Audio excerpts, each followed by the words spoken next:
Lalu Naomi, mertuanya itu, berkata kepadanya, "Anakku, apakah tidak ada baiknya jika aku mencari tempat perlindungan bagimu supaya engkau berbahagia?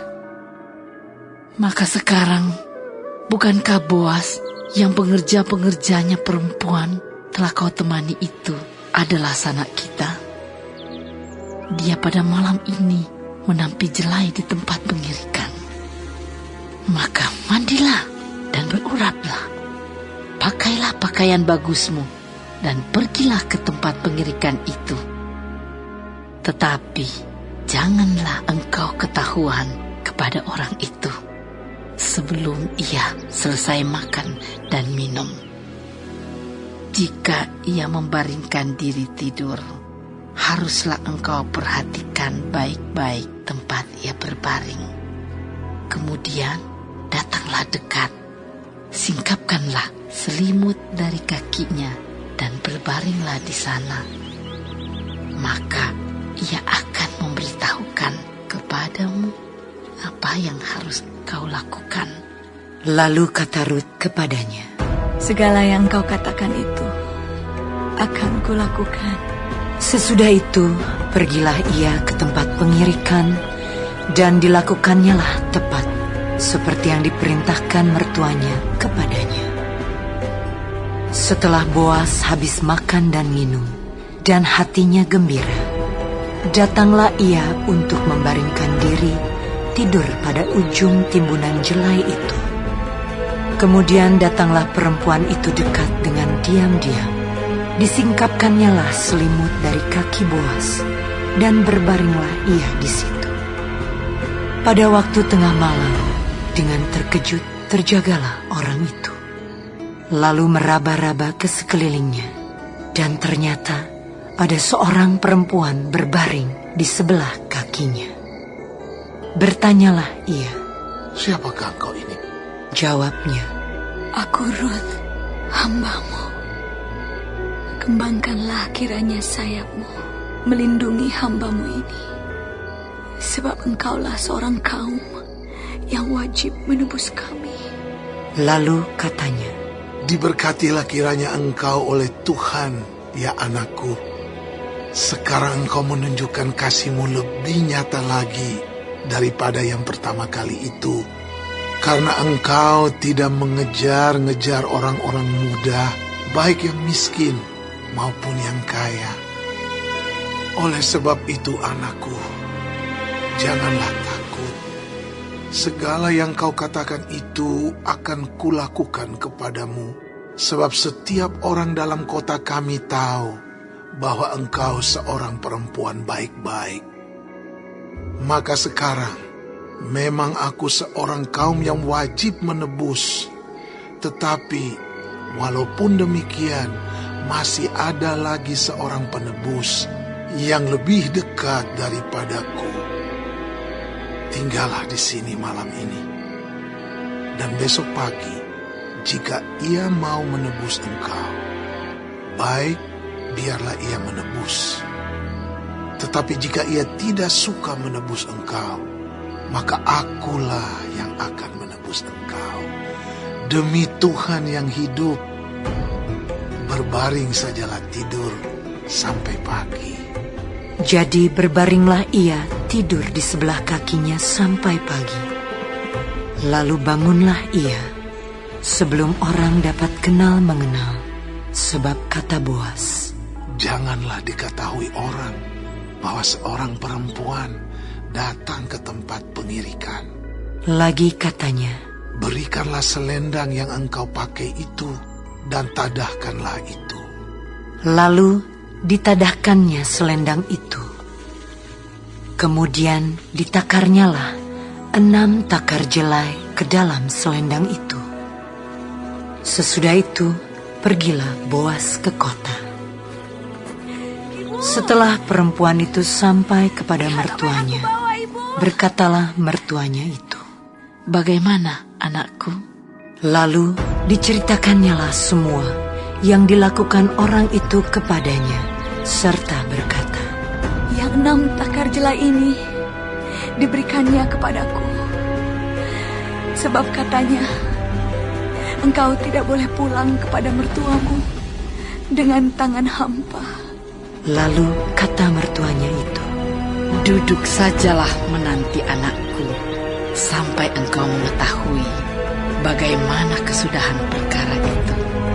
Sebab orang itu tidak akan berhenti sebelum diselesaikannya perkara itu pada hari ini juga.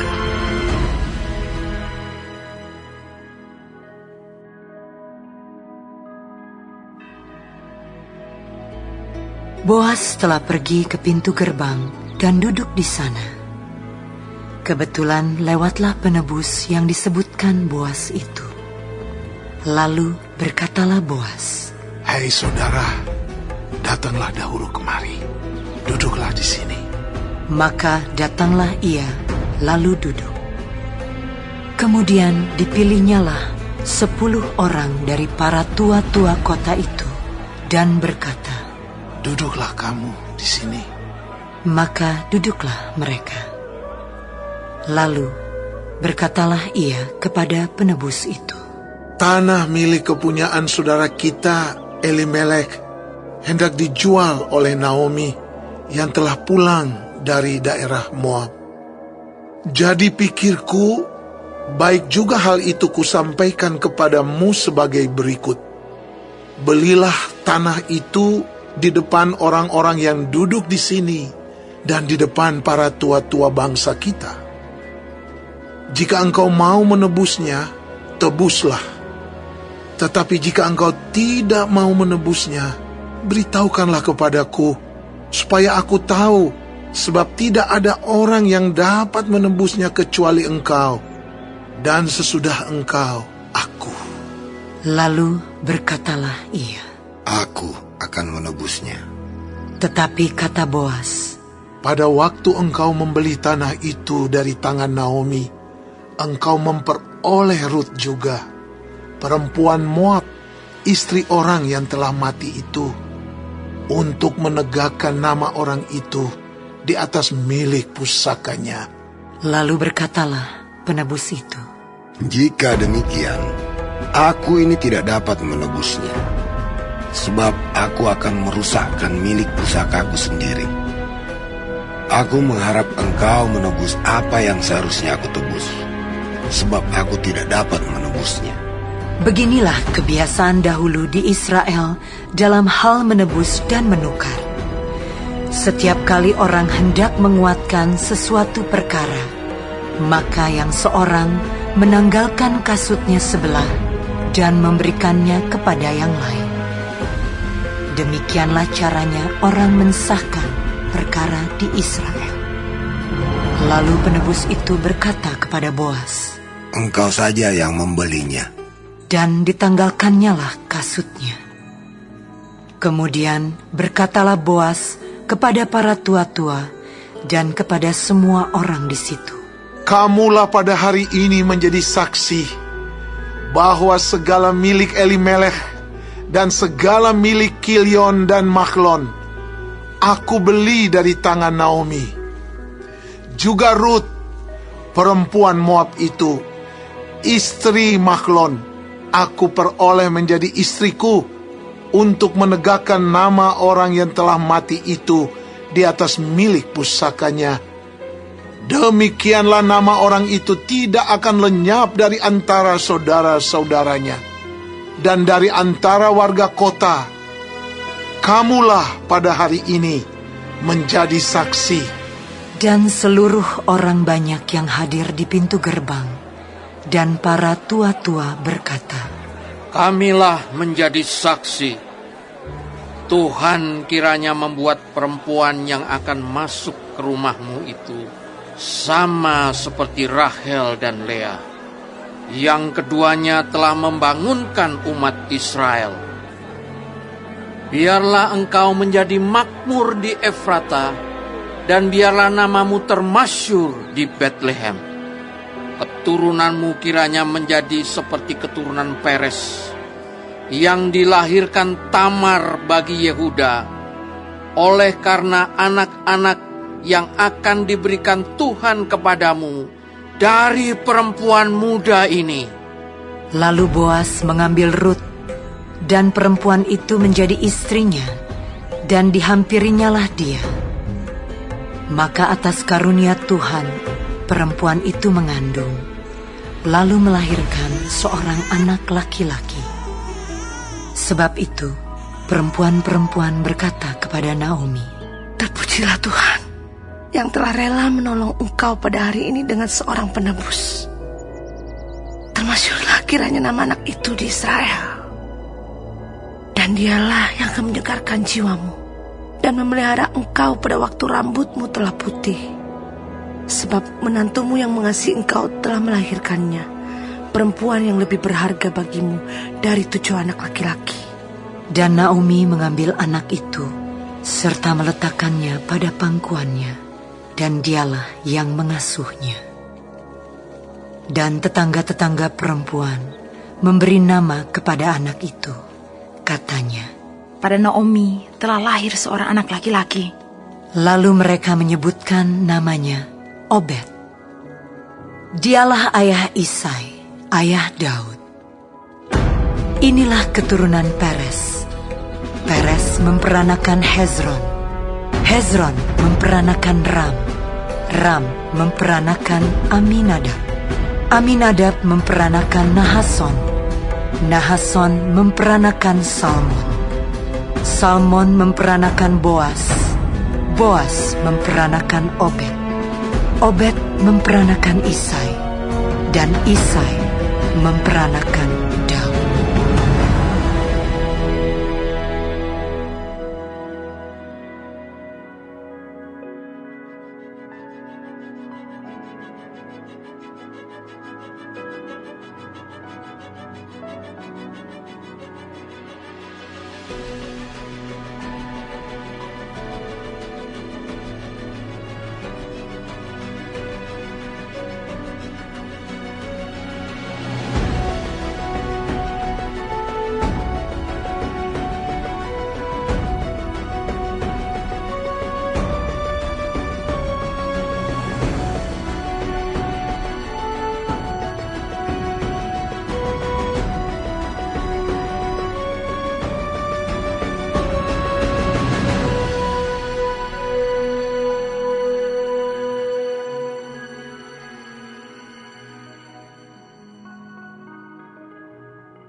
Untuk pemimpin biduan, Mazmur Daud.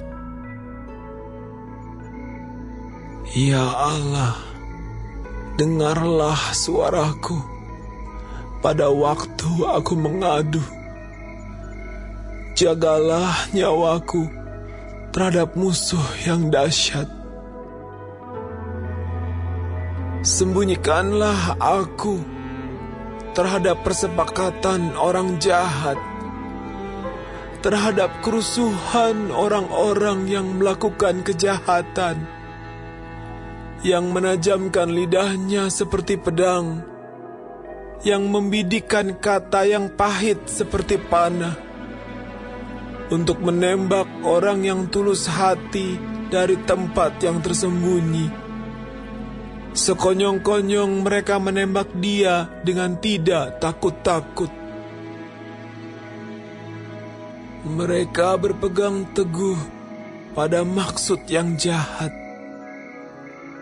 Mereka membicarakan hendak memasang perangkap dengan sembunyi. Kata mereka, siapa yang melihatnya? Mereka merancang kecurangan-kecurangan. Kami sudah siap, rancangan sudah rampung. Alangkah dalamnya batin dan hati orang. Tetapi Allah menembak mereka dengan panah.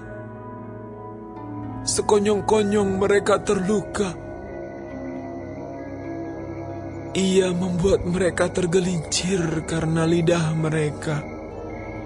Setiap orang yang melihat mereka menggeleng kepala.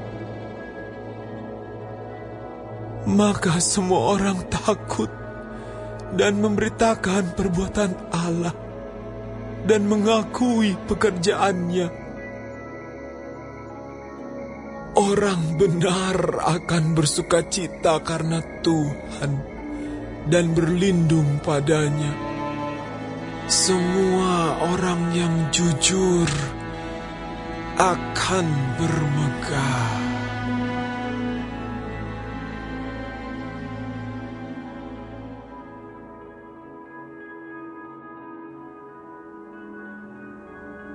Untuk pemimpin biduan, Mazmur Daud, nyanyian. Bagimulah puji-pujian di Sion, ya Allah, dan kepadamulah orang membayar nazar. Engkau yang mendengarkan doa, kepadamulah datang semua yang hidup karena bersalah. Bila mana pelanggaran-pelanggaran kami melebihi kekuatan kami, Engkaulah yang menghapuskannya. Berbahagialah orang yang Engkau pilih dan yang Engkau suruh mendekat untuk diam di pelataran-Mu.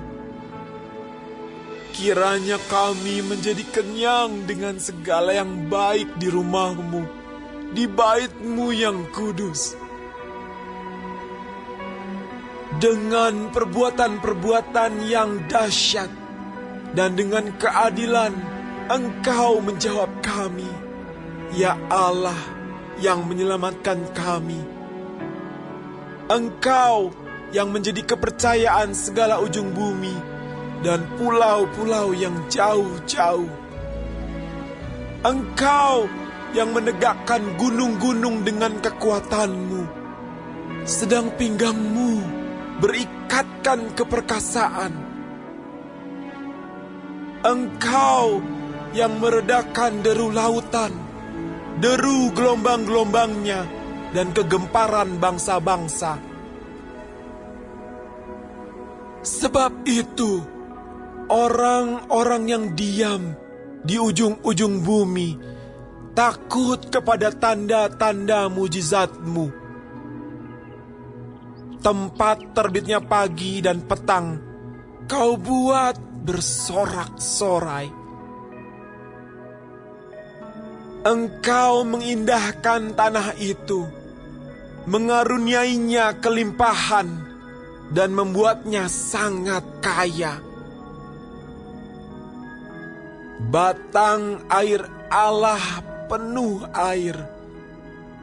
Engkau menyediakan gandum bagi mereka. Ya, demikianlah Engkau menyediakannya. Engkau mengairi alur bajaknya. Engkau membasahi gumpalan-gumpalan tanahnya.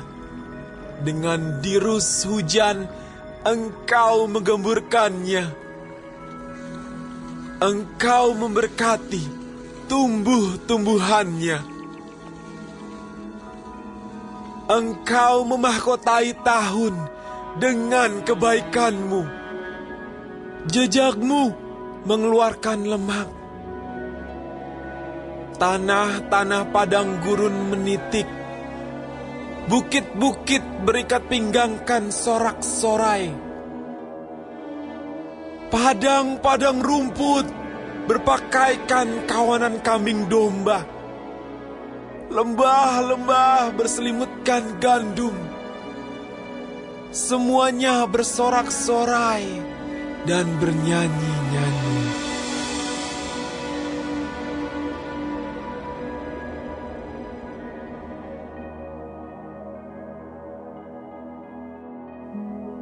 Sebagai teman-teman sekerja, kami menasihatkan kamu, supaya kamu jangan membuat menjadi sia-sia kasih karunia Allah yang telah kamu terima. Sebab Allah berfirman, pada waktu aku berkenan, aku akan mendengarkan engkau. Dan pada hari aku menyelamatkan, aku akan menolong engkau. Sesungguhnya, waktu ini adalah waktu perkenanan itu. Sesungguhnya, hari ini adalah hari penyelamatan itu. Dalam hal apapun, kami tidak memberi sebab orang tersandung, supaya pelayanan kami jangan sampai dicela.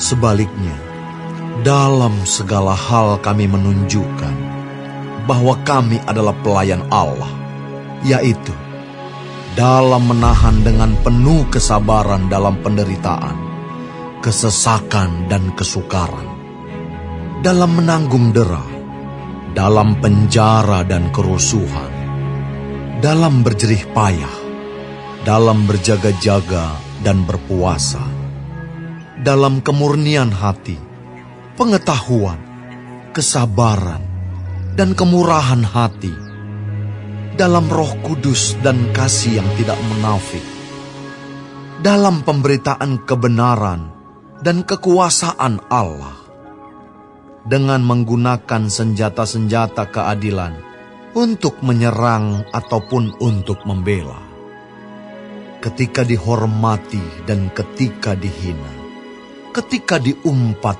atau ketika dipuji, ketika dianggap sebagai penipu namun dipercayai, sebagai orang yang tidak dikenal namun terkenal, sebagai orang yang nyaris mati dan sungguh kami hidup, sebagai orang yang dihajar namun tidak mati, sebagai orang berduka cita namun senantiasa bersuka cita, sebagai orang miskin namun memperkaya banyak orang, sebagai orang tak bermilik sekalipun kami memiliki segala sesuatu.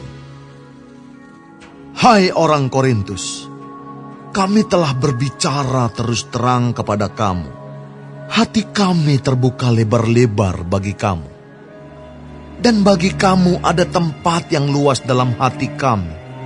Tetapi bagi kami hanya tersedia tempat yang sempit di dalam hati kamu. Maka sekarang, supaya timbal balik, aku berkata seperti kepada anak-anakku, bukalah hati kamu selebar-lebarnya. Janganlah kamu merupakan pasangan yang tidak seimbang dengan orang-orang yang tak percaya. Sebab persamaan apakah terdapat antara kebenaran dan kedurhakaan? Atau bagaimanakah terang dapat bersatu dengan gelap? Persamaan apakah yang terdapat antara Kristus dan Belial? Apakah bagian bersama orang-orang percaya dengan orang-orang tak percaya? Apakah hubungan bait Allah dengan berhala? Karena kita adalah bait dari Allah yang hidup, menurut firman Allah ini, aku akan diam bersama-sama dengan mereka dan hidup di tengah-tengah mereka, dan aku akan menjadi Allah mereka, dan mereka akan menjadi umatku. Sebab itu, keluarlah kamu dari antara mereka, dan pisahkanlah dirimu dari mereka. Firman Tuhan. Dan janganlah menjamah apa yang najis, maka aku akan menerima kamu. Dan aku akan menjadi bapamu, dan kamu akan menjadi anak-anakku laki-laki, dan anak-anakku perempuan. Demikianlah firman Tuhan yang Maha Kuasa.